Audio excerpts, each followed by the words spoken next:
Assalamualaikum warahmatullahi wabarakatuh. Innal hamdalillah nahmaduhu wa nasta'inuhu wa nastaghfiruh wa na'udzu billahi min syururi anfusina wa min sayyiati a'malina. Man yahdihillahu fala mudhillalah wa man yudlil fala hadiyalah. Ashhadu an la ilaha illallah wahdahu la syarikalah wa ashhadu anna Muhammadan abduhu wa rasuluh.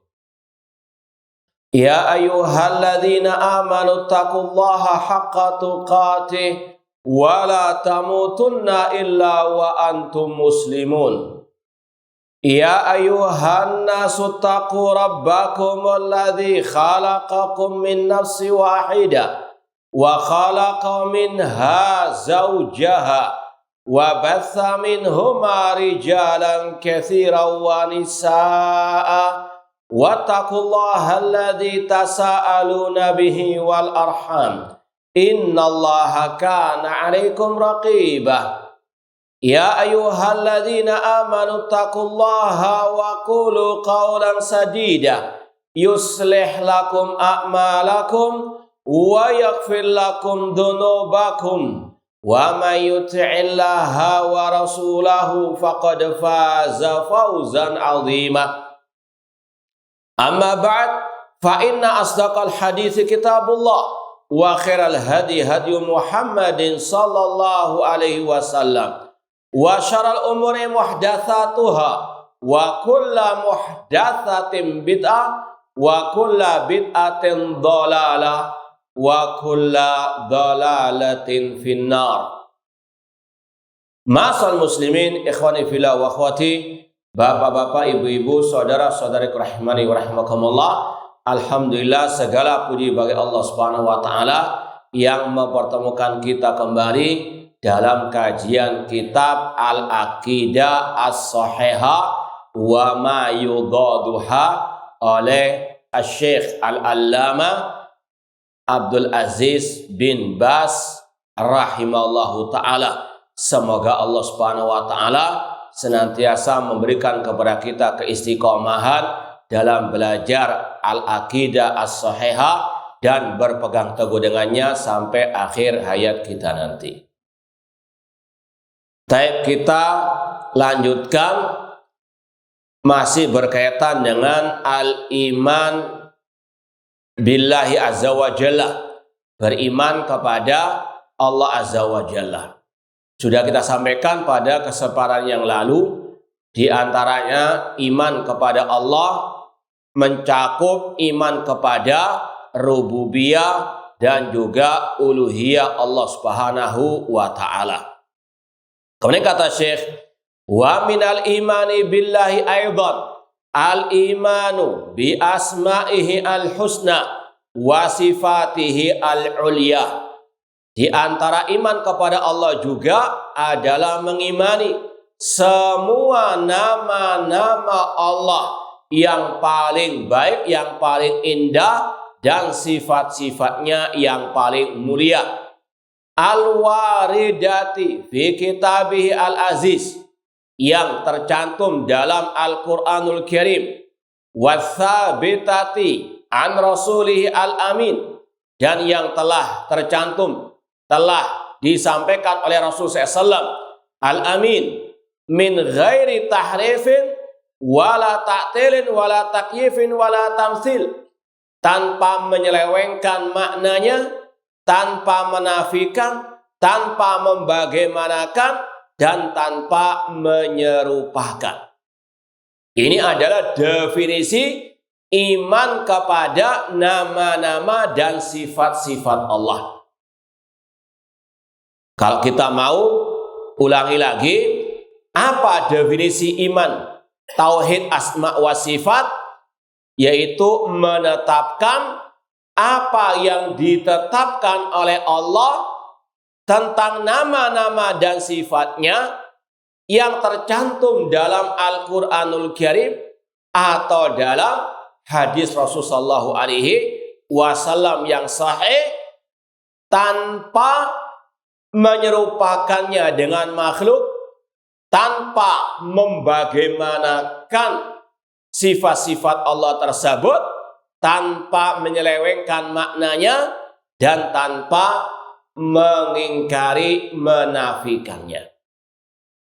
Ini adalah definisi tauhid asma wa sifat ahli sunnah wal jamaah. Dan definisi ini, pernyataan seperti ini bukan hanya disampaikan oleh Syekh Abdul Aziz bin Baz rahimahullah ataupun ulama-ulama zaman ini, namun sudah ada sejak zaman dahulu. Di antaranya oleh Al-Imam Ibnu Khuzaimah rahimahullah, yang digelari dengan Imamul A'immah, imamnya para imam, karena beliau punya murid-murid yang menjadi imam-imam besar, terutama dalam bidang al-hadis, seperti Imam Bukhari dan yang lainnya. Imam Ibnu Khuzaimah, beliau murid dari muridnya Imam Syafi'i rahimahullah. Imam Syafi'i punya murid namanya Ar-Rabi' bin Sulaiman.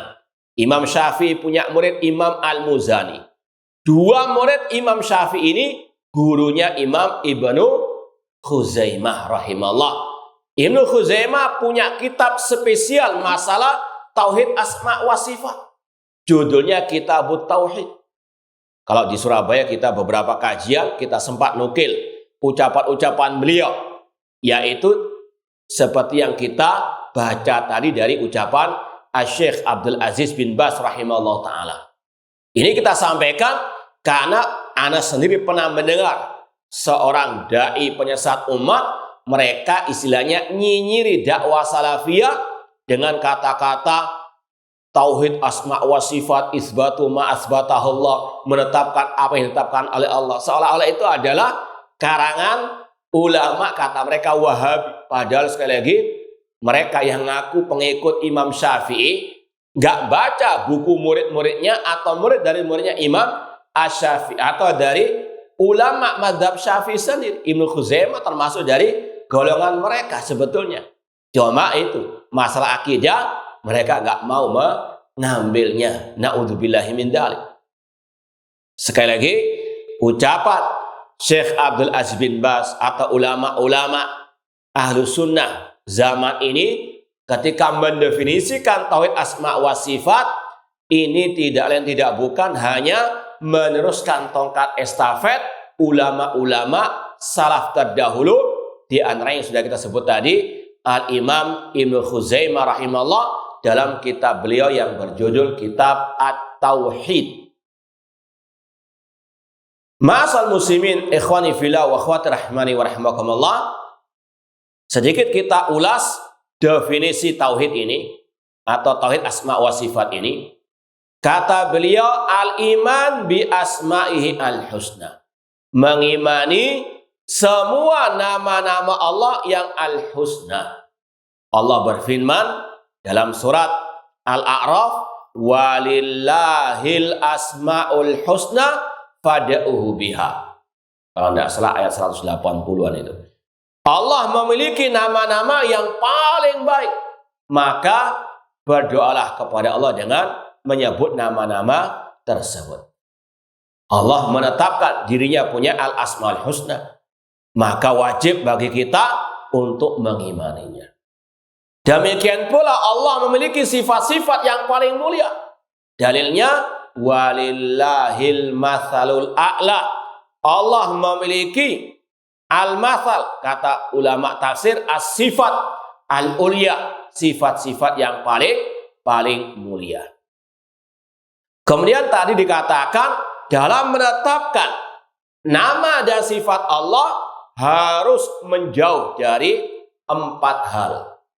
Yang pertama, dari at-tamtsil, menyerupakan Allah dengan makhluk. Karena Allah berfirman dalam surat Asy-Syura ayat ke-11, laisa kamitsli syai'un wa huwas samiul basir. Tidak ada yang serupa dengan Allah dan Dia Maha mendengar lagi Maha melihat. Ini larangan menyerupakan Allah dengan makhluk. Wa lam yakul lahu kufuwan ahad. Allah tidak memiliki sekutu, tidak memiliki yang serupa, yang sebanding. Fala taj'alu lillahi andada. Jangan membuat tandingan-tandingan bagi Allah. Cuma apa itu makna at-tamtsil? Kata Imam Ahmad rahimahullah, at-tamtsil atau at-tashbih atau al-musyabbiha itu yang mengatakan yadun kayadin. Kalau ada orang mengatakan tangan Allah sama dengan tanganku, sama dengan tangan makhluk, ini yang namanya tamtsil, menyerupakan. Dan itu sebetulnya sudah apa? Maklum bidzaurah. Namanya menyamakan kalau membandingkan fulan sama dengan fulan. Itu baru namanya apa? Menyamakan. Kalau sekedar menetapkan, tidak mengharuskan menyamakan. Seperti yang sering kita sampaikan, kalau antum mengatakan monyet punya wajah, apakah berarti kita menyamakan wajah monyet dengan wajah manusia? Nah, kalau ada yang merasa sama, wallahu a'lam. Ya. Namun sekedar mengatakan monyet punya wajah, tidak melazimkan kita menyerupakannya dengan apa? Wajah gajah lah, dengan wajah manusia. Ya, sekedar menyatakan, menetapkan monyet gajah punya wajah, punya kaki. Tidak ada kelaziman kita menyamakannya dengan kaki semut, dengan wajah semut. Meskipun sama-sama punya wajah dan punya apa? Sekedar menetapkan bukan berarti apa? Menyamakan. Ini yang merupakan sumber kesesatan kelompok-kelompok ahli kalam yang tersesat, terutama dalam bab asma wa sifat. Ketika mereka mendengar firman Allah, bal yadahu mabsutata, bahkan kedua tangan Allah terbetik dalam benak mereka, wah, kalau kita menetapkan Allah punya sifat tangan, nanti sama dengan tangan makhluk. Oh, berarti bukan maknanya tangan. Namanya al-qudratan, dua kekuasaan atau dua kenikmatan. Nah, ini namanya tahrif, nanti akan kita sampaikan. Kenapa mereka menyelewengkan makna ayat-ayat sifat? Karena sudah masuk virus at-tamtsil atau at-tashbih dalam benak mereka. Makanya di awal Ahlu Sunnah mengatakan tetapkan tanpa menyerupakan. Dalilnya tadi surat Asy-Syura ayat ke-11. Laisa kamitslihi syai'un. Tidak ada sesuatu yang serupa dengan Allah. Kata-katanya bisa sama. Allah punya sifat wajah, wa yabqa wajhu rabbika dzul jalali wal ikram. Manusia juga punya wajah, namun hakikatnya berbeda. Allah punya sifat pendengaran, wa huwas samiul basir, dan dia maha mendengar, maha melihat. Manusia mendengar tidak? Manusia melihat tidak? Namun apakah sama pendengaran dan penglihatan Allah? Tidak sama, meskipun kata-katanya apa? Sama. Demikian semua sifat Allah. Kalaupun ada makhluk yang disifati, ya, kata-katanya sama dengan sifat Allah, hakikatnya berbeda. Manusia punya ilmu, Allah punya ilmu. Apakah sama? Tidak. Manusia punya kehidupan, Allah punya sifat kehidupan, Al-Hayyul Qayyum. Apakah sama kehidupan Allah dengan kehidupan manusia? Tidak sama. Dan ini yang diucapkan oleh Imam Abu Hanifah rahimahullah dalam kitab beliau Al-Fiqhul Akbar, wa kullu sifatillah khilafu sifatil makhlukin. Semua sifat Allah berbeda dengan sifat makhluk, yaitu dalam hakikatnya. Kemudian kata Imam Abu Hanifah, ya'lamu laka ilmina. Allah punya ilmu, namun gak sama dengan ilmu kita. Yara laka ru'yatina. Allah melihat, namun tidak sama dengan penglihatan kita. Wa yakdir laka kudratina. Allah berkuasa, tidak sama dengan kekuasaan kita. Demikian seterusnya.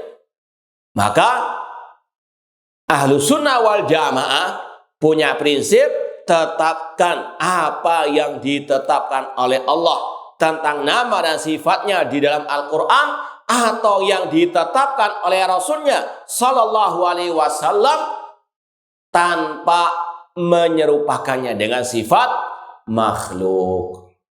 Ini dasar Ahlussunnah wal Jamaah menyatakan wajibnya menjauhkan diri daripada at-tamtsil, dan hukum tamtsil menyerupakan Allah dengan makhluk kufur akbar. Sebagaimana kata Nu'aim bin Hammad, gurunya Imam Al-Bukhari rahimahullah, man syabbahallaha bisyai'in min khalqi faqad kafara. Barang siapa menyerupakan Allah dengan makhluk, maka dia kafir. Yaitu dengan mengatakan wajah Allah sama dengan wajah makhluk, tangan Allah sama dengan tangan makhluk. Kalau ada yang mengatakan demikian, kufur akbar. Kemudian kata beliau, wa man jahada ma wasafallahu bihi kafara. Dan barang siapa mengingkari sifat Allah, dia kafir. Wa laisa ma wasafallahu bihi tasbih. Sedangkan mensifati Allah dengan sifat yang Allah sifatkan dirinya dengannya, itu bukan menyerupakan. Paham insyaallah ya? Baik. Kemudian wala takyif, tanpa membagaimanakan sifat Allah. Kalau tamtsil itu langsung mematenkan tangan Allah sama dengan tangan makhluk, itu baru tamtsil. Kalau takyif hanya diangan-angan, mungkin Allah demikian sifat-sifatnya. Ini haram hukumnya. Kenapa? Karena Allah berfirman, wala takfu ma laisa laka bihi ilmun. Jangan mengikuti apa yang engkau tidak memiliki pengetahuan tentangnya. Karena kita tidak tahu bagaimana zat Allah, demikian pula kita tidak tahu bagaimananya sifat-sifat Allah. Makanya Imam Malik rahimahullah ketika ditanya kaifastawa, bagaimana Allah istiwa di atas al-arsy, beliau mengatakan al-istiwa'u ma'lumun. Makna istiwa itu sudah dimaklumi dalam bahasa Arab. Artinya Allah tinggi di atas arsy. Wal kaifu majhul. Adapun bagaimananya sifat istiwa Allah, tidak ada yang tahu. Ini masalah gaib. Dan ini berlaku untuk semua sifat Allah. Sifat tangan itu sudah dimaklumi dalam segi bahasa. Namun bagaimananya tangan Allah, wallahu a'lam. Jadi yang diserahkan kepada Allah kaifiyahnya, bagaimananya. Sedangkan makna sifat-sifat Allah sudah dimaklumi dalam segi bahasa Arab. Ini kita sampaikan karena di luar sana ada kelompok namanya al-mufawwidah yang mengatakan hanya Allah yang tahu makna ayat-ayat sifat, hadis-hadis sifat. Coba dites ya biar nggak ngantuk sudah. Betul enggak ya? Betul enggak pernyataan ini? Hanya Allah yang tahu bagaimananya sifat-sifatnya. Betul atau tidak pernyataan itu? Nah, betul enggak pernyataan itu?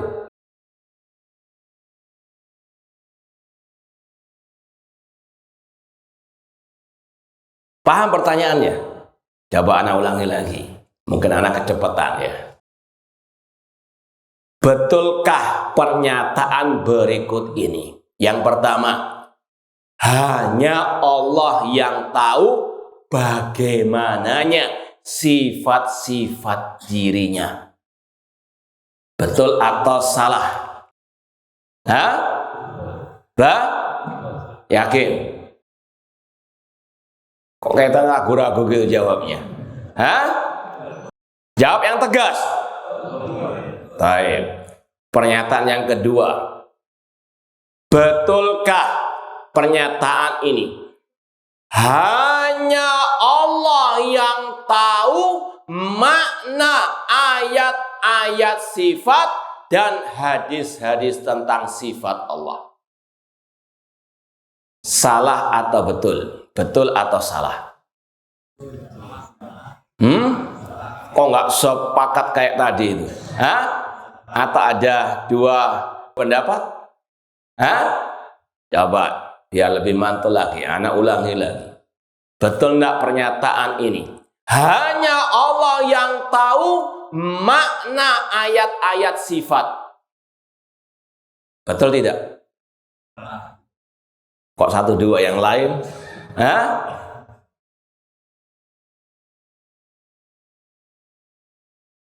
Meragukan ini kan, lihat.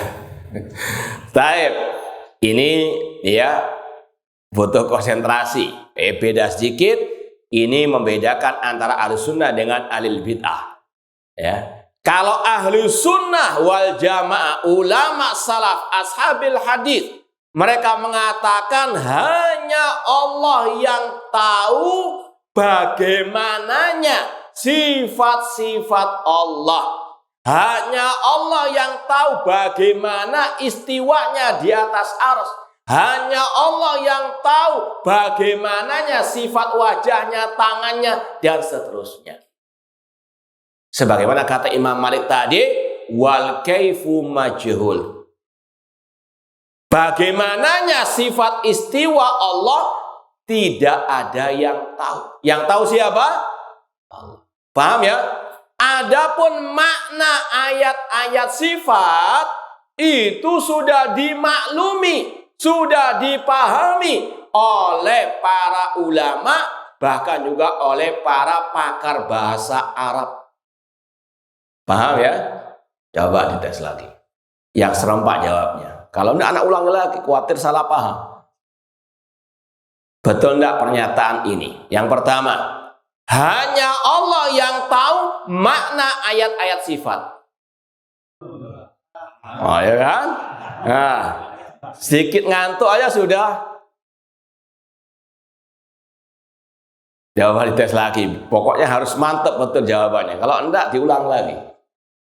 Baik. Betulkah pernyataan berikut ini? Hanya Allah yang tahu bagaimananya sifat-sifatnya. Yakin? 100%. Alhamdulillah. Baik, yang berikutnya jangan senang dulu. Betulkah pernyataan berikut ini? Hanya Allah yang tahu makna ayat-ayat tentang sifat-sifatnya. Yakin? Hah? Ada yang bantah atau gimana? Ada dua pendapat atau gimana? Yakin ya insyaallah? Alhamdulillah. Itu baru betul. Bedakan, Ahlus Sunnah mengatakan makna ayat-ayat sifat sudah dimaklumi. Al-istiwa'u maklum. Ini bukan hanya berlaku pada ayat-ayat tentang sifat istiwa saja, namun semua sifat-sifat Allah sudah dimaklumi. Dan antum perlu ketahui bahaya ya orang-orang yang mengatakan hanya Allah yang tahu makna ayat sifat. Berkaitan dengan apa? Makna. Ini yang disebut dengan ajaran kelompok al-mufawwidhah yang menyerahkan makna ayat-ayat sifat kepada Allah. Ini bahayanya. Yang pertama, dia mendustakan firman Allah, afala yatadabbarunal Quran. Tidakkah mereka mau mentadabburi Al-Quran? Kalau ayat-ayat sifat tidak ada yang memahami kecuali Allah, apa gunanya Allah mengatakan afala yatadabbarunal Quran? Sedangkan Al-Quran penuh dengan ayat-ayat tentang apa? Sifat Allah. Bahkan ayat yang paling mulia. Ayat apa? Hah? Ayat apa? Ayat kursi. Isinya banyak tentang sifat Allah. Kalau dikatakan hanya Allah yang tahu makna ayat-ayat sifat, ini sekali lagi pelecehan kepada firman Allah, afala yatadabbarunal Quran. Karena hanya Allah yang tahu apa gunanya Allah memerintahkan kita tadabbur apa. Sedangkan ayat sifat tidak ada yang tahu kecuali dirinya. Paham ya? Kemudian dari ucapan hanya Allah yang tahu makna ayat sifat, ini pelecehan kepada Rasul SAW. berarti Rasul juga tidak paham. Naudzubillahi min dzalik. Jadi kata-kata itu nggak sesimpel yang dibayangkan, salah begitu saja, tidak. Dampak negatifnya, bahayanya banyak sekali. Mengingkari, mendustakan, afala yatadabbarul Quran, menghina, melecehkan Rasul. Hanya Allah yang tahu maknanya, Rasul tidak tahu, para sahabat tidak tahu. Naudzubillahi min dzalik. Ya, sedangkan ayat-ayat sifat banyak di dalam, bahkan dalam surat yang paling mulia, surat apa? Surat apa yang paling mulia? Al-Fatihah. Awal surat Al-Fatihah isinya tentang sifat Allah. Kalau dimulai dari Alhamdulillahirabbil alamin, Ar-Rahmanir-Rahim, Maliki Yaumiddin, ini berkaitan dengan sifat-sifat Allah. Kalau dikatakan hanya Allah yang tahu maknanya, naudzubillahi min dzalik. Berarti apa? Rasul tidak tahu. Berarti apa? Tidak berlaku kata-kata afala yatadabbarunal Quran. Naudzubillahi min dzalik. Paham ya? Perlu dites lagi enggak? Nah, insya Allah ya, nanti suatu saat insya Allah. Ya, mungkin sekarang masih anget-anget ya. Baik. Kemudian kata beliau, wala tamsil, wala takyif, wala tahrif. Tidak boleh menyelewengkan ayat-ayat sifat dari makna yang sebenarnya. Wala tahrif. Ini berdasarkan firman Allah yang kita baca tadi, wala takfu ma laysa laka bi'ilmun. Jangan engkau mengikuti apa yang engkau tidak memiliki pengetahuan tentangnya. Contoh misalnya, istiwa ditafsirkan oleh ahli bid'ah dengan istilah menguasai. Kata Imam Ibnu Qayyim dan juga ulama yang lain, tidak ada satupun ulama salaf, ulama pakar bahasa Arab yang klasik yang mentafsirkan istiwa dengan istilah menguasai. Ya. Bahkan dulu ada kisah tokoh ahli bid'ah yang bernama Bishr al-Marisi melobi pakar bahasa Arab yang bernama Ibnul A'rabi. Intinya, coba carikan untukku dalam bait-bait syair kuno, ya, orang-orang Arab kuno yang menyatakan istiwa artinya istilah menguasai. Apa kata pakar bahasa Arab tadi, Ibnul A'rabi? Lan ajid, aku nggak akan mungkin menemukannya. Karena memang nggak ada arti istawa dalam bahasa Arab menguasai.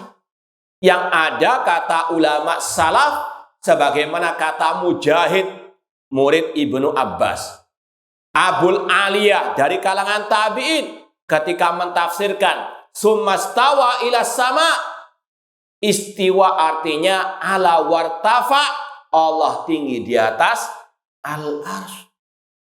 Maka tidak boleh mentahrif, menyelewengkan mana istawa kepada apa? Menguasai. Bahkan ulama mengatakan ini kelakuan orang-orang Yahudi atau mirip dengan kelakuan Yahudi. Orang-orang Yahudi diperintahkan mengatakan kulu hitta. Katakanlah hitta, ha, ta dan tak marbutah. Maknanya maghfiratan, ya Allah ampunilah kami. Namun orang Yahudi nggak mau mengatakan hitta. Mereka mengatakan hintah. Ditambah apa? Nun. Hintah. Kata para ulama, diantaranya Al-Imam Ibnu Qayyim dan juga tadi Imam Ibnu Khuzaimah rahimahullah. Alangkah miripnya lamnya mereka. Istawa ditafsirkan istaula. Ditambah apa? Lam. Dengan nunnya Yahudi. Orang Yahudi menambah nun. Orang-orang sekarang yang mentafsirkan istawa dengan istaula menambahi huruf apa? Lam. Istawa jadi istaula. Ini kelakuannya orang Yahudi. Naudzubillah min dzalik. Katanya benci Yahudi, namun kok ikut kelakuannya? Naudzubillah min dzalik. Yuharrifunal kalima an mawadhi. Mereka orang-orang Yahudi ahlul kitab mentahrif, menyelewengkan makna ayat-ayat ya Allah Subhanahu wa taala. Maka Ahlussunnah wal Jamaah mereka menetapkan tanpa menyerupakan, tanpa membagaimanakan sifat-sifat Allah dan tanpa menyelewengkan. Imam As-Sabuni yang bermadzhab Asy-Syafi'i dalam kitab beliau Aqidah Salaf Ashabul Hadis, beliau hidup abad ke-5 Hijriah, dalam kitab yang sangat luar biasa berharganya tadi Aqidah Salaf Ashabul Hadis, di awal-awal kitab beliau menyebutkan sama dengan yang kita sampaikan tadi dari definisi tauhid asma wa sifat. Kata beliau Ahlussunnah menetapkan tanpa mentahrif. Seperti orang-orang tersebut mentahrif dua tangan Allah dengan dua kekuasaan atau dua kenikmatan seperti yang dilakukan kata beliau oleh kelompok Mu'tazilah dan kelompok Al-Jahmiyah. Maka antum bisa tahu dari sini siapa Ahlussunnah yang sebenarnya dan siapa yang hanya mengaku-ngaku Ahlussunnah padahal mereka adalah kelompok-kelompok yang sesat seperti Mu'tazilah dan Al-Jahmiyah. Kemudian yang keempat yang tidak boleh dalam tauhid asma wa sifat, menafikan, mengingkari apa yang ditetapkan oleh Allah dan Rasul sallallahu alaihi wasallam. Paham insyaallah ya? Ya. Coba dites. Apa definisi tauhid asma wa sifat ala ulama salaf Ahlussunnah wal Jamaah? Nah, siapa yang bisa menjawab? Nggak ada yang jawab. Nah, Ana ulang lagi pertanyaannya. Apa definisi tauhid asma wa sifat versi ala Ahlussunnah wal Jamaah? Seperti yang kita sampaikan di awal tadi. Nah, terutama asyabab ya, yang muda-muda ini. Kalau yang sudah tua-tua ya kita maklumilah. Nah, iya tafadhal.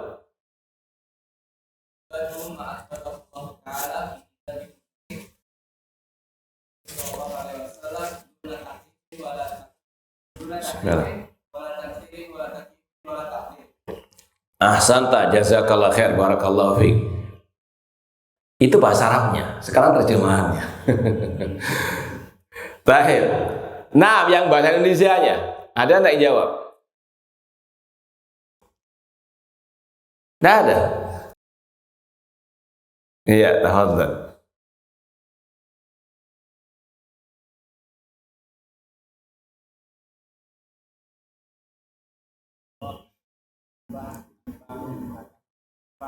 Tanpa membatasi.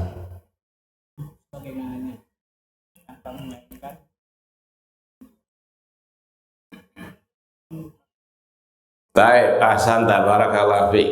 Ya, kalau kita ulangi lagi, tauhid asma wa sifat isbatu ma asbatallahu li nafsihi min asma'i wa sifatihi fi kitabihi aw ma asbatahu lahu rasul sallallahu min ghairi tamtsilin wala takyifin wala tahrifin wala ta'til, yang artinya menetapkan apa yang ditetapkan oleh Allah bagi dirinya dari nama-nama dan sifatnya yang tercantum dalam kitabnya atau yang ditetapkan oleh Rasulnya dalam hadis-hadis yang sahih, tanpa menyerupakannya dengan makhluk, tanpa membagaimanakan, tanpa menyelewengkan maknanya, dan tanpa menafikannya.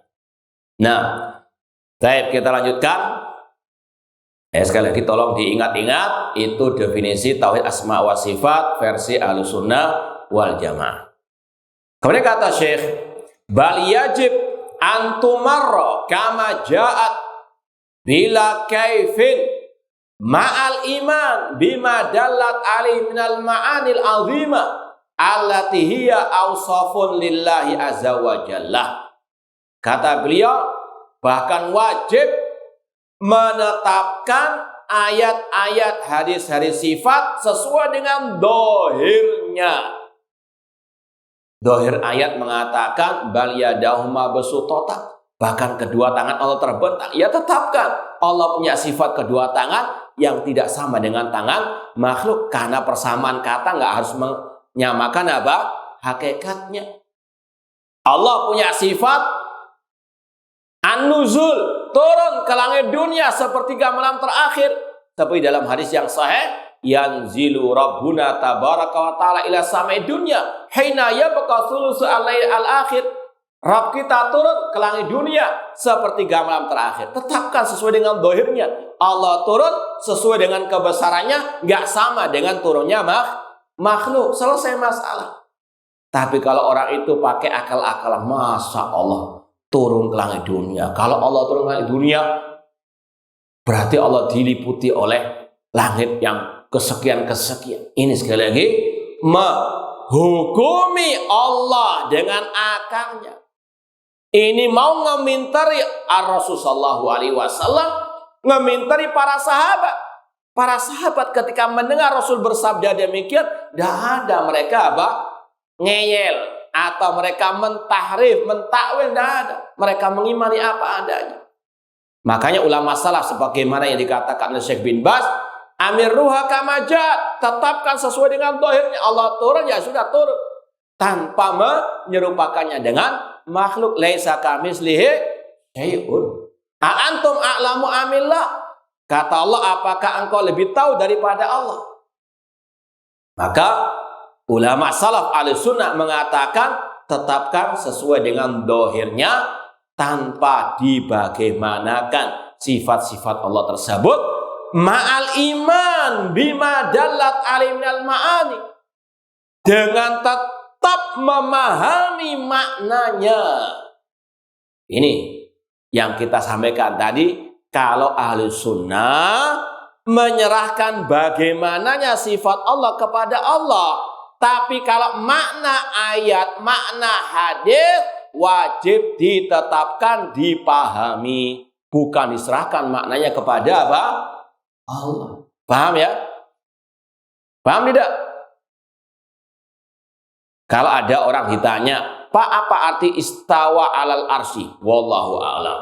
Apa arti ghadiballah, Allah murka kepada mereka? Wallahu a'lam. Apa arti yadullah fawqa aydihim bal yadahuma besutatan? Wallahu a'lam. Apa makna wa yabqa wajhu rabbika dzul jalali wal ikram? Wallahu a'lam. Betul enggak orang seperti itu?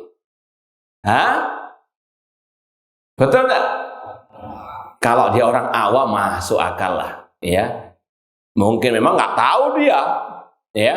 Tapi kalau dai-dainya ini yang disebut tadi dengan kelompok al-mufawwidah, menyerahkan semua makna ayat sifat kepada Allah. Dari kata-kata wallahu alam di situ kalimatu haqqin urida bihal batil, kalimat yang hak namun apa? Di belakangnya ada makna yang batil, yaitu mengatakan hanya Allah yang tahu makna ayat-ayat sifat. Paham ya? Kemudian kata Syekh, allati hiya awsafun lillahi azza wa jalla yajibu wasfu biha alal wajhi laik bihi min ghairi an yushabih khalqahu fi syai'in min sifatihi. Wajib mensifati Allah sesuai dengan kebesarannya tanpa menyerupakannya dengan makhluk.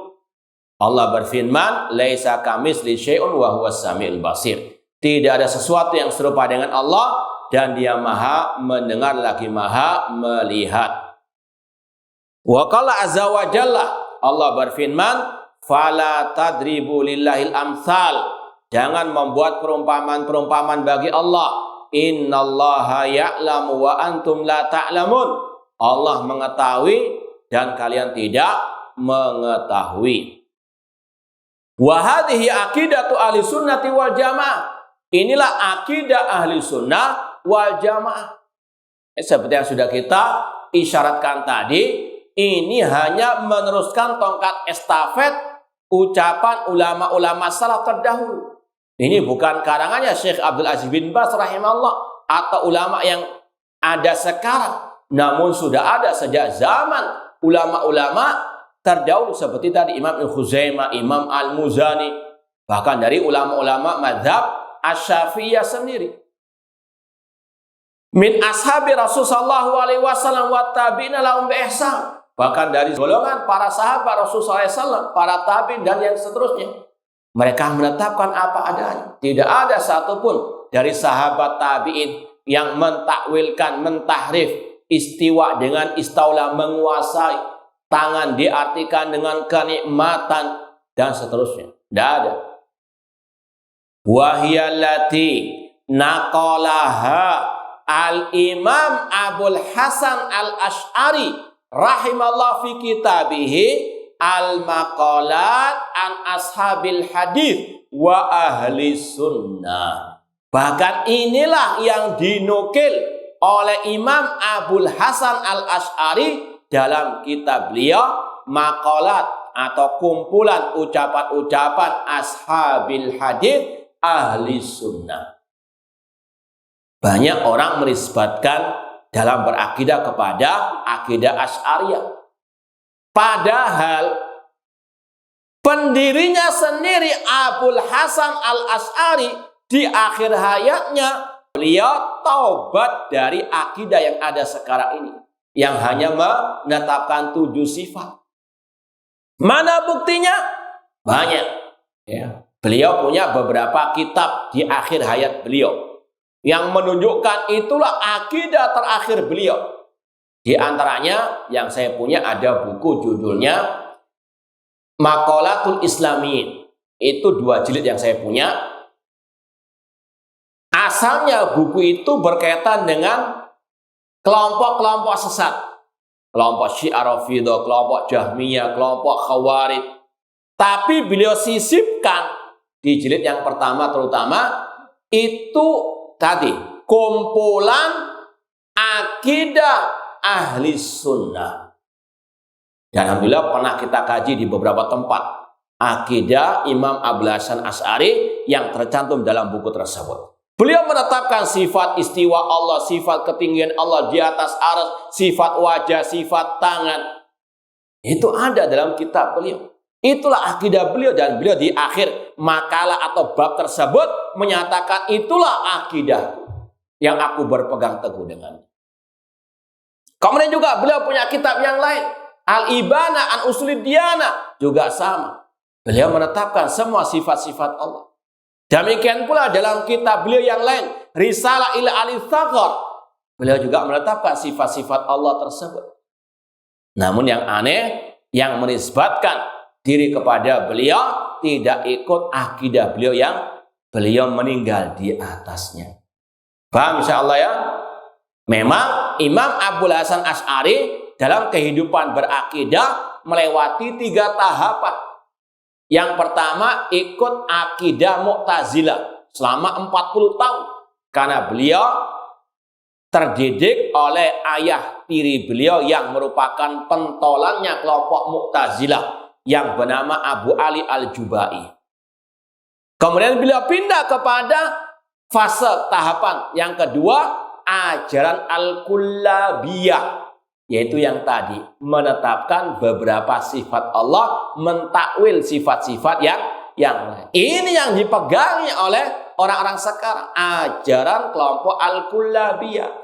Namun alhamdulillah terakhir beliau tobat dari ajaran Al-Kullabiyah tersebut dan pindah kepada akidah Ahlussunnah, dan beliau meninggal di atas akidah Ahlussunnah tersebut menetapkan semua sifat-sifat Allah tanpa menyelewengkan maknanya. Dan itu sekali lagi buktinya dalam kitab-kitab yang kita sebut tadi.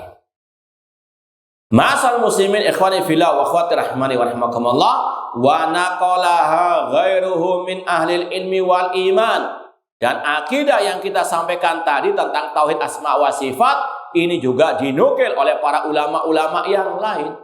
Seperti tadi, di antaranya yang paling luar biasa berharganya oleh Imam Ibnu Khuzaimah. Ya. Imam Ibnu Khuzaimah dalam kitabnya apa tadi judulnya? Kitab apa tadi judulnya? At-Tauhid.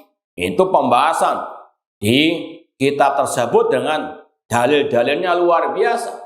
Dari ayat, dari hadis Rasulullah SAW, beliau sebutkan dalil-dalilnya. Kemudian dinukil oleh Syekh Abdul Aziz bin Baz rahimahullah ta'ala, qala al-Auza'i rahimahullah, su'ila az-Zuhri wa Makhul an ayati sifat, faqala amirruha kama ja'at. Kata Imam Al-Auza'i dari kalangan ulama salaf, Imam Az-Zuhri juga ulama salaf, Makhul juga ulama salaf, pernah ditanya tentang ayat-ayat sifat, maka mereka berdua mengatakan tetapkan sesuai dengan dohirnya. Amirruha kama ja'at, ay asbituha, tetapkanlah, pahamilah sesuai dengan dohirnya. Artinya tidak boleh diselewengkan maknanya.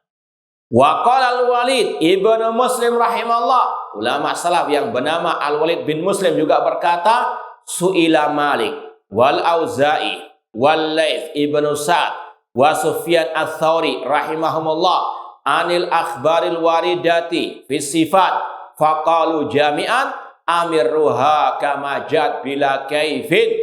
Imam Malik, Imam Al-Auza'i, Laits bin Sa'd, Sufyan ats-Tsauri, mereka pernah ditanya tentang ayat-ayat, hadis-hadis tentang sifat.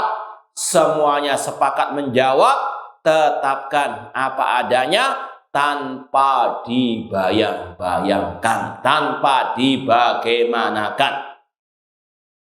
Wa qala al-Auza'i rahimahullah, Imam Al-Auza'i juga berkata, kunna wattabi'una mutawafiruna nakul innallaha subhana ala arsyihi.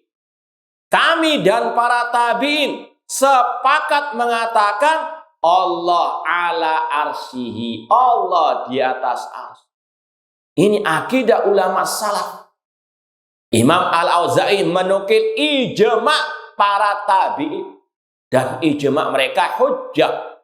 Ya. Namun sangat disayangkan, seterang ini akidah Ahlussunnah, namun masih banyak yang tidak mau mengikuti atau memahaminya. Ketika ditanya di mana Allah, wah jangan tanya di mana Allah. Allah tidak di ruang, tidak di waktu. Kayaknya keren gitu bahasanya. Tidak di ruang, di waktu, padahal batil, sesat. Karena apa? Menyelisihi kalau Allah, firman Allah, kalau Rasul, ucapan Rasul, sabda Rasul, dan juga kesepakatan ijma' para ulama salaf, diantaranya dari kalangan tabi'in. Anak ulang lagi ucapan Imam Al-Auza'i, kami dan para tabi'in sepakat mengatakan innallaha ala arsyihi, Allah di atas arsy-Nya. Wa nu'minu bima warada fi sunnah minas sifat, dan kami mengimani semua sifat-sifat Allah yang tercantum di dalam as-sunnah, hadis Rasulullah sallallahu alaihi wasallam. Kemudian kita baca lagi, ini yang sudah kita sampaikan tadi dari ucapan Imam Malik. Walamma su'ila Rabi'ah ibni Abdurrahman Syekh Malik rahmatullah alaihi anil istiwa. Pernah gurunya Imam Malik yang bernama Rabi'ah bin Abi Abdurrahman ditanya tentang istiwa Allah. Beliau mengatakan al-istiwa'u ghairu majhul wal kaifu ghairu ma'qul wa minallahi risalah wa ala rasulil balaghil mubin wa alaina at-tasdiq. Sifat istiwa itu sudah diketahui, namun bagaimananya tidak ada yang tahu. Dari Allah lah ajaran agama ini. Tugas Rasul menyampaikan dengan terang benderang, dan kewajiban kita membenarkan. Ini yang wajib dipahami. Kita kewajibannya membenarkan semua kata Allah dan kata Rasulullah sallallahu alaihi wasallam. Walama su'ilal Imam Malik rahimahullah an dzalik qala al istiwa ma'lum wal kaifu majhul wal imanu biwajib wa su'al anhu bid'ah. Imam Malik ketika ditanya tentang sifat istiwa Allah, beliau mengatakan sifat istiwa Allah sudah dipahami maknanya, sedangkan bagaimana tidak diketahui. Mengimani Allah istiwa di atas arsy itu wajib, sedangkan bertanya tentang bagaimananya sifat istiwa itu bid'ah. Kenapa dikatakan bid'ah? Karena para sahabat nggak ada yang bertanya tentang bagaimana ya sifat Allah. Para sahabat manusia yang paling antusias belajar ilmu agama. Mereka antusias bertanya kepada Rasul masalah agama. Namun tidak pernah mereka bertanya tentang bagaimana ya sifat Allah. Karena mereka tahu itu terlarang, itu tidak mungkin bisa diketahui. Qala lis-sa'il ma'araka illa rajulu su' wa amra bihi fa ukhrija. Kemudian dikatakan bahwasanya Imam Malik berkata kepada orang yang bertanya tentang bagaimana sifat istiwa Allah, kata Imam Malik, tidaklah aku melihatmu kecuali orang yang jelek, yang sesat. Karena di zaman itu ketahuan siapa yang punya pemikiran nyeleneh, yang ahlu syubhat, dan beliau pun akhirnya mengusir orang itu dari majelis. Dan ini selayaknya yang apa? Kita ikuti. Kalau kita mendapati orang-orang yang suka menyebar syubhat, maka jangan kita malah dudukkan di depan, ya, dudukkan yang di luar sana. Paham ya? Ya, agar tidak menularkan syubhatnya kepada orang lain, kepada kaum muslimin. Waruya hadal makna an ummil mukminin Ummi Salamah radhiyallahu taala anhuma. Yang terakhir kita baca di sini, wa qala Imam Abu Abdurrahman Abdullah bin Mubarak rahmatullah alaih, berkata Abdullah bin Mubarak rahimahullah, na'rifu rabbana subhana bi annahu fawqa samawati ala arsyihi ba'inun min khalqihi. Kita mengetahui Rabb kita Allah Ta'ala, dia di atas langit, di atas aras, dan dia jauh terpisah dari makhluknya. Ini akidah ahli sunnah dari kalangan para salafus soleh, terutama dari kalangan at-tabi'in. Semoga Allah Subhanahu wa taala senantiasa memberikan kepada kita keistiqomahan dalam berpegang teguh dengan akidah salaf sampai akhir hayat kita nanti. Baik, kalau mungkin ada yang mau ditanyakan atau yang belum dipahami, silakan ditanyakan. Tafadhol. Paham semua? Baik. Tidak ada pertanyaan? Kalau tidak ada, kita tutup. Aqulu qouli hadza wa akhiru da'wana anil hamdulillahi rabbil alamin. Wassalamualaikum warahmatullahi wabarakatuh.